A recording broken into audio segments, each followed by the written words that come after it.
buenas, imparables. Soy el pastor Brian Chalai y es una alegría que seas parte de esta comunidad. Hoy nos encontraremos con Dios en Ezequiel 25 al 32 para seguir creciendo nuestra relación con Él. Recuerda estudiar estos capítulos antes de escuchar el episodio. Este no busca reemplazar tu estudio personal, sino motivarte y enriquecerlo. Con eso dicho, ahora sí, conversemos. ¿Qué verdad aprendemos sobre cómo es Dios y su dirección para nuestra vida?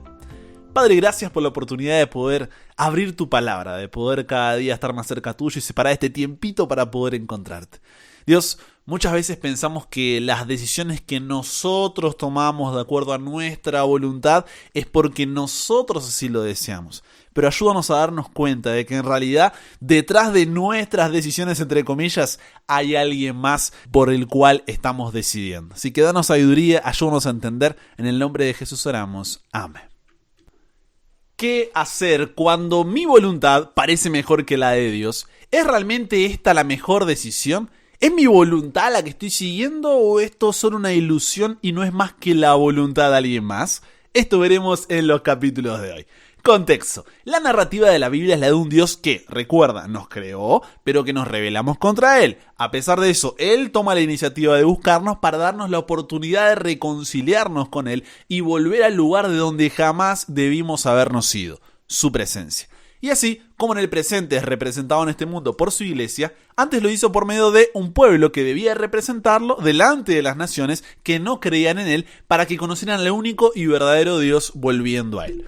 Pero el pueblo, en lugar de convertir a las naciones a Dios, ellos se convirtieron a los dioses de las naciones y se llenaron de idolatría y corrupción.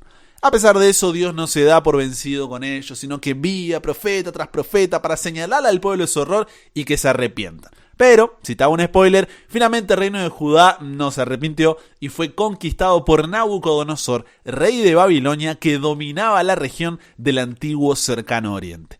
El pueblo fue llevado cautivo allí y tuvo que vivir en una tierra extraña bajo el dominio de sus opresores. Pero antes de este final, en medio de todo esto que está pasando, entra nuestro profeta Ezequiel. ¿Quién era Ezequiel? Un sacerdote a quien Dios llamó como profeta que le habla a los que fueron llevados cautivos en el primer ataque babilonio, mientras otros todavía permanecían en Jerusalén. Y en los capítulos de hoy, con este contexto en claro, comienza una nueva serie de profecías. Ezequiel ya no debía hablar más sobre Judá, como ya estudiamos en los capítulos anteriores, sino esperar que se cumpliera la condenación que ya había dicho anteriormente. Entretanto, Dios le mandó que dirigiese su atención a las naciones vecinas que rodeaban a Jerusalén y que predijera lo que le sucedería. Ahora, ¿por qué Dios dejaría esto en su palabra? ¿Por qué dejar un espacio para profecías sobre las naciones vecinas? ¿Cuál es la intención detrás de esto? Mira, podríamos enumerar varias razones, pero solo quiero resaltar las tres principales y mostrarte cómo todas se van relacionando entre sí, ¿ok? Bien, primero, por más que la mayoría de la historia bíblica está centrada en un solo pueblo, Dios no es Dios solamente de una nación. Es el Dios de todo el mundo. Todos le pertenecen sin distinción de nacionalidad. La elección del pueblo de Israel no significaba que solo ellos serían salvos, o que por ser de Israel serían salvos, sino que Dios se revelaba por medio de ellos ¿para qué? Para que todas las naciones lo conozcan. Por eso el relato bíblico se enfoca en ellos. Dios extiende su gracia y misericordia a todos por igual. Y abro un paréntesis que me parece importante. Así como nosotros en el planeta Tierra también tenemos la profecía de que este mundo como lo conocemos no existirá más y que está condenado por su pecado, pero esto no significa que todos estemos condenados, sino que, como dice Romanos 8:1, ninguna condenación hay para los que están en Cristo Jesús. Las amenazas y los castigos que se predicen para estas naciones vecinas son nacionales. ¿Esto significa qué cosa? Que no estaba necesariamente implicada la salvación personal de los ciudadanos de forma individual, sino que les habla en el sentido de lo que les sucedería como nación. Entonces, primera razón por la que tenemos estos capítulos aquí es para que entendamos que Dios extiende su gracia y misericordia a todos por igual. Así como lo hizo con el pueblo, también lo hizo con las naciones vecinas. Porque como dice 2 de Pedro 3:9, no quiere que ninguno perezca, sino que todos procedan al arrepentimiento.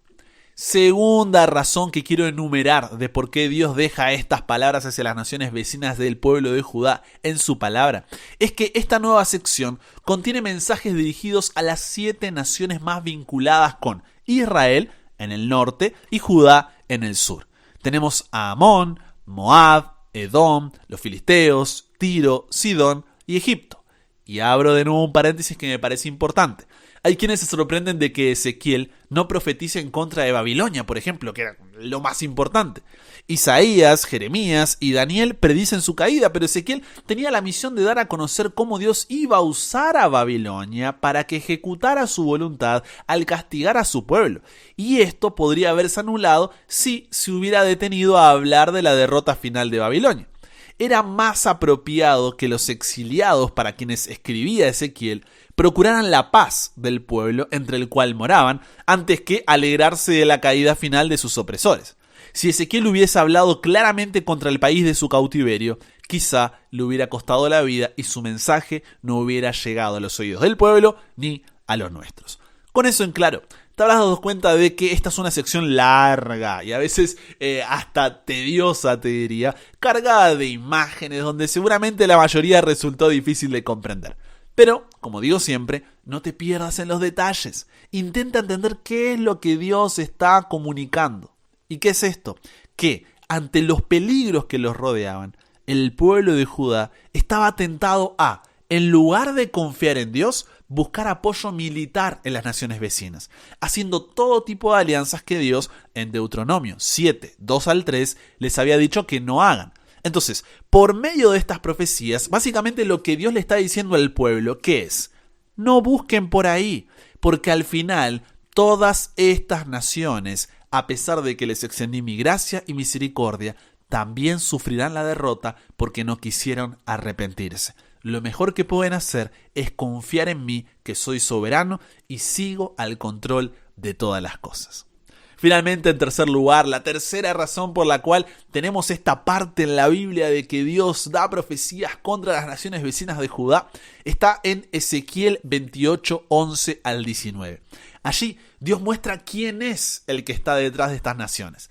Si bien estos versículos están en el contexto donde Ezequiel habla sobre Tiro, que era una de las naciones, sin duda tienen una aplicación más amplia que la que se hace directamente a esa nación.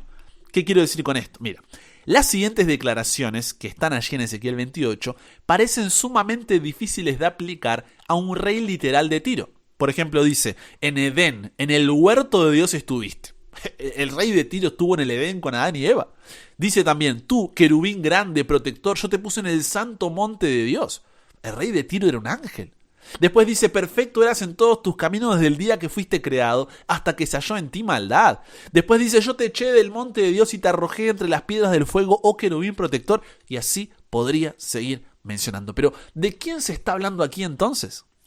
Mientras Ezequiel contemplaba en visión el carácter y las actividades del rey de Tiro, Dios permitió que el profeta viera al ser invisible, pero poderoso, a quien servía el rey de Tiro. ¿Y quién era este ser invisible? Nada más y nada menos que Satanás. En forma similar, se le había permitido a Isaías que viera, más allá del rey literal de Babilonia, a Satanás, cuyo carácter y política practicaba el rey de Babilonia en Isaías capítulo 14. Entonces, lo que les dice es, hey, yo quiero que todos se salven, dice Dios. Pero no busquen por ahí, porque al final todas estas naciones, a pesar de que les extendí mi gracia y misericordia, también sufrirán la derrota porque no quisieron arrepentirse, sino que sirven a Satanás. Y ustedes se pondrán a su servicio si confían en ellas antes que en mí. O sea, la ayuda que buscaba el pueblo no era, aunque parecía, ¿no?, de estas naciones, sino que al final estaban confiando más en Satanás que en el propio Dios. Fuerte, ¿no es cierto? En conclusión, ante las decisiones, al igual que Judá, a nosotros, cuando tenemos que decidir en nuestro día a día, en el cotidiano, ¿no? Nos seduce la idea de pedir ayuda a las naciones vecinas. ¿Qué significa esto de naciones vecinas? Por ahí no tenemos a Amón, Moab, Edom, los filisteos, Tiro, Sidón o Egipto, ¿no? Y vamos y le pedimos ayuda para decisiones de familia, carrera, trabajo, amor y demás. Pero sí buscamos nuestra propia salida. Confiamos en lo que a nosotros nos parece correcto antes que lo que a Dios le parece correcto. Pero lo que nos recuerdan estos capítulos y lo que quiero que te lleves hoy es que, como dice Efesios 6:12, no tenemos lucha contra sangre y carne, sino contra principados, contra potestades, contra los gobernadores de las tinieblas de este siglo, contra huestes espiritual de maldad en las regiones celestes. Cuando Salmos 37:5 dice: encomienda a Jehová tu camino, confía en él y él hará, es porque si no encomiendas a Jehová tu camino, al igual que Judá debía hacerlo, toda otra decisión lleva a el camino de Satanás. Sin importar el nombre de la nación vecina, quien está detrás de todo lo que no es la voluntad de Dios es Satanás. O adoras a Dios o adoras a Satanás. Por eso Proverbios 14 dice: hay camino que al hombre le parece derecho, que esto es lo mejor, pero su fin es camino de muerte. ¿Qué es lo que lo llevó a Satanás a rebelarse? El orgullo. Lo mismo que nos pasa a nosotros, el decir: quiero ser mi propio Dios, quiero tomar las decisiones de acuerdo a mi voluntad. El deseo de decir que es el dueño de su destino, el capitán de su alma. Ese mismo deseo se lo propuso Adán y Eva en Génesis 3:1-6. Y te pregunto, ¿no es este el deseo que reina en nuestra sociedad hoy en día? Una generación que, entre comillas, ha matado a Dios, que afirma que no existe tal cosa como la verdad, sino que cada uno debe crear la propia. ¿A qué llevó esa forma de ver la vida a quienes la siguieron? Las profecías sobre las naciones y luego su historia nos muestran que a la muerte, porque ese es el único final sin Dios. Por el simple hecho de que no importa cuánto queramos serlo, no somos Dios. Entonces, yo no sé qué decisiones tengas que tomar en tus estudios, trabajo, familia, salud, amistades, relación amorosa, tu recreación, tus finanzas, no lo sé. Pero no olvides que estamos en medio de este conflicto espiritual entre el bien y el mal. Solo hay dos señores a quienes servir. Uno de ellos te lleva a la victoria y la vida. El otro, como es un impostor, no te lleva más que a la derrota y la muerte, aunque a corto plazo muchas veces aparente ser la mejor opción. La mayor necesidad del mundo es la de jóvenes que no se vendan ni se compren. Jóvenes que sean sinceros y honrados en lo más íntimo de su corazón. Jóvenes que no teman dar al pecado el nombre que le corresponde. Jóvenes cuya conciencia sea tan leal al deber como la brújula al polo. Jóvenes que se mantengan de parte de la justicia, aunque se desplomen los cielos. Así que, ante la decisión que tengas que tomar, elige siempre la voluntad de Dios por sobre la tuya, siendo paciente a largo plazo en sus promesas y perseverante a corto plazo, viviendo en obediencia a su palabra. Recuerda que cualquier otro camino, cualquier otra decisión, cualquier otra voluntad, no es que estás confiando en ti mismo, sino en Satanás. En palabras de Juan 10:10, ¿para qué someternos a quien no vino más que a hurtar, matar y destruir, cuando Dios ha venido para que tengamos vida y vida en abundancia? Conversamos con Dios sobre esto.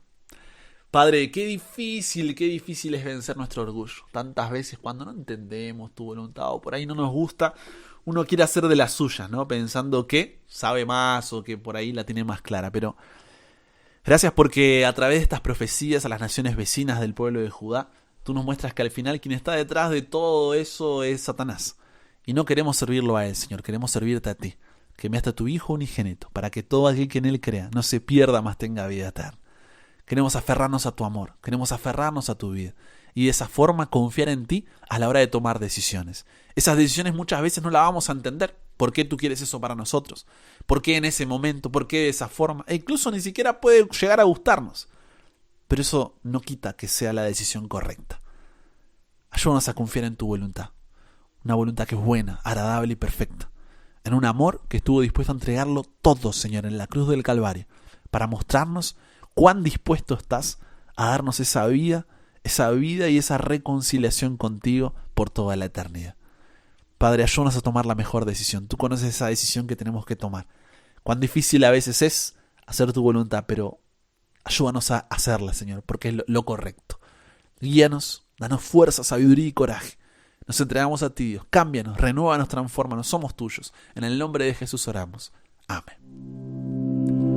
Y con eso llegamos al final. Comparte con otros lo que aprendiste hoy. Súmate a la comunidad en WhatsApp totalmente gratis si todavía no lo has hecho, para recibir una notificación en tu celular cada mañana, escuchar los episodios sin conexión, tener material extra, hacer tus preguntas, acceder a contenido exclusivo y te espero en el siguiente para que nunca pares de aprender y nunca pares de crecer. ¿Por qué? Porque hasta el cielo no paramos.